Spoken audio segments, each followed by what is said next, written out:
చాలామందికి M340 అనేది ఒకటే కారు, M3 ఒకటే కారు అనుకుంటారు. కానీ కాదు, BMW మంచి గేమ్ ప్లే ఆడింది. అయితే ఏమైందంటే M340 అనేది నార్మల్ కారు. M340 అనే అరౌండ్ 70 to 80 lakhs వస్తుంది, 80 lakhsలో వచ్చేస్తుంది. అయితే M అనేది ఏంటిదంటే M మొత్తం racing and high performance and sports కొరకి ఈ కారు. తర్వాత M దాంట్లో M2, M3, M4, M5, M8 మొత్తం 5 కార్స్ ఉంటాయి M దాంట్లో.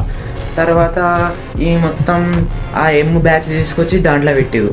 దాంట్లో పెట్టే వరకల్లా చాలామంది M340ని M3 అనుకుంటారు, కానీ కాదు, అన్నీ డిఫరెంట్ ఉంటుంది. M3, M4 ఇలాంటి బ్యాచెస్ మొత్తం అరౌండ్ 2 to 3 crores ఉంటాయి. నార్మల్ కార్ కాదు, చాలా ఎక్స్పెన్సివ్ కార్.